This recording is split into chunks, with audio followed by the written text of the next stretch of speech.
انا عاذر كل اللي شغال في القطاع، كل اللي شغالين في قطاع الشباب والناشئين والبراعم، الحقيقه بعذرهم.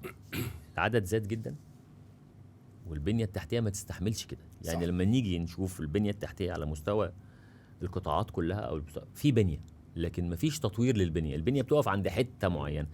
وبعدين المدرب اللي احنا بنتكلم عليه انا عذره، اللي انت ما فيش التطوير، ما فيش المساحه الزمنيه من الوقت ان انت تشتغل فيها.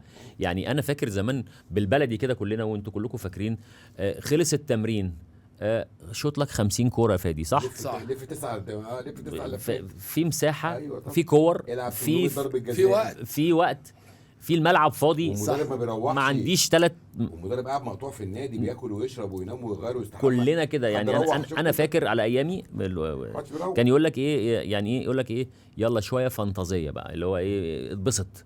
فتتبسط بقى انت عايز تعمل ايه، كور ثابته، ايوه. ده اتعمل مش ما كانش بحد بيقول لنا اعملوه، ده يلا اتبسطوا فاتبسط. انت بتطلع بقى بحب دي بعمل دي، برقص. الواحد عنده موهبه، حازم امام كان يقعد يكلم الكوره ويوشوشها وحاجات غريبه، صبري كان يقعد يشوط، مش عارف مين، انا اعمل استنى الكروس مش عارف ايه عشان اصطاد ايه.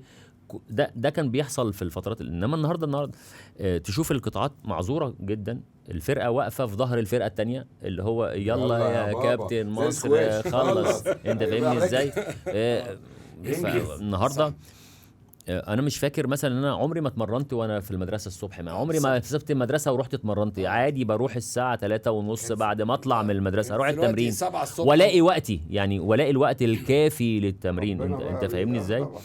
الوسائل الحديثه طبعا اللي احنا كلنا بنعيشها في التكنولوجيا طبعا اللي حصلت، لا جابتنا ورا.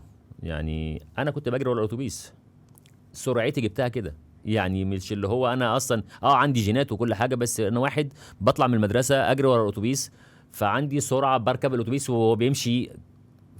فعمري ما اتعورت مثلا، مش فاكر ان انا اتعورت في قطاع الناشئين ده مثلا، جالي شد، جالي ضمه، جالي خلفيه، جالي ولما كان يجي لك روح مش فاكر. انا لما اتعورت وانا بسوق عربيه، يعني خلاص عارف العيشه ارتاحت. ايوه صح. انت فاهم، في حاجات تفاصيل يا فادي ومنصب. اديك بتقول على فرقه الناشئين في نادي الزمالك، الفرقه الهلاميه اللي طلعت 7 الفريق. عمرك شفت ام او اب قاعدين بيتفرجوا؟ لا خالص. عمرك شفت ولا ما انت دلوقتي اولياء الامور اكتر من اللعيبه. احنا عشنا وبطلنا. انا مش يعني انا مثلا مش فاكر اب ولا ام حد الا لما كنا بنروح لهم مثلا في مناسبه في رمضان ناكل عندهم في البيت، حاجه كده. لكن في المدرج ما كانش فيه الكلام ده. لكن الاهالي كانت فاهمه الموضوع ومش حطك تحت ضغط، وبعيده، مش حطك تحت ضغط.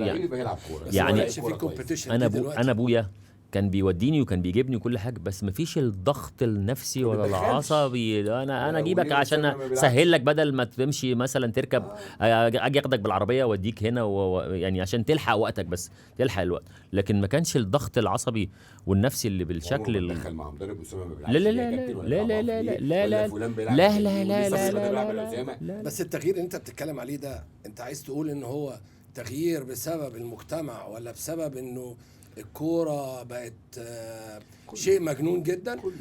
انا شايف انه زمان كنت تلاقي اجيالنا، حتى بلاش احنا لعبنا في انديه كبيره زي نادي الزمالك، انما حتى لو انت بتلعب مع اصحابك في نادي كنت بتلاقي مثلا كورته ضعيفه بتقف جون. دلوقتي ممكن تلاقي ناس كورتها ضعيفه وبتلعب جوه قطاع مش على حساب حد، بس شغله التمرينه بشكل معين. فاهم؟ انا متهيألي ده هيعطل الانتاجيه. ما عشان احنا بقالنا فتره كده بنسمع عن الاستثماري. مظبوط. فاللي انت بتتكلم فيه دوت، ما تيجي تمشي وراه تلاقي يقول لك لا اصل القطاع ده بقى استثماري معناها ان انت ادفع تعدي، ادفع تلعب، ادفع تشتغل. بالرغم ان القطاعات ديت العدد زاد قوي زي ما احنا اتفقنا، والمواهب قلت، فبالتالي احنا بقينا ندخل صناعه. بالنسبه للاستثماري هي صناعه، لكن بالنسبه للانتاجيه هي ما بتطلعش الانتاجيه اللي انت متوقعها، لان في الاخر انت بتبص على واحد برضو اللي هو جاي، عارف انت جري ورا الاتوبيس زي فاهم ازاي، جري ورا الاتوبيس. فالقطاع ده عشان وسع قوي فبقتش فيه تحكم، فانت ممكن تلاقي فرص بتتاخد من حد على حساب حد كويس طبعا. عشان استثماري. صح. لكن في الاخر يبقى برضو الموهبه، وكنا احنا بنتكلم حتى قبل ما نخش انه مسرح طبعا مهما عملت بقول لك ومهما طلعت هتطلع على المسرح. لا يعني خلينا نقول امثله. ابن كرويف ده لما انا ابويا انا كرويف ما اعرفش ازوق ابني يلعب لعب جيتار بعد سنه خلاص، ما هي الكوره ما فيهاش وصفه، هتروح بانفرادين هتضيعهم مش جمهور يستنى عليك. صحيح. انت زي ما انت قلت انت راكب مسرح ايا كان ابوك مين. صحيح هتبطل. في صحيح. فرق ثقافات برضه يا فادي، ومجتمع ماشي متحضر فاهم ان ابنه أيا ملوش في كان. الكوره مش هيلعب. والمشكله ان احنا لكن إحنا مش كده. السلوك اتغير. السلوك اتغير والناس اتغيرت، ثقافتها اتغيرت بالظبط. بقى ما حدش عنده حدود زمان. احنا دلوقتي بنتكلم في التنمر النهارده بقى وصل للخيال. صح. زمان انا ما ينفعش لو كان فادي قال لي مثلا ايه بتلعب ايه، بلعب باك رايت، بتلعب بأني رجل، يقول له بلعب بالاثنين، فلو تلعب بالاثنين هتريق عليك. صح. واسمها حاجه مقبول. النهارده التنمر واللي بيحصل في الساحه، لا الموضوع يتعب نفسيا. فانت كولي امر وكمسؤول وكمدرب وكاداري الضغط جاي من جوه نفسه.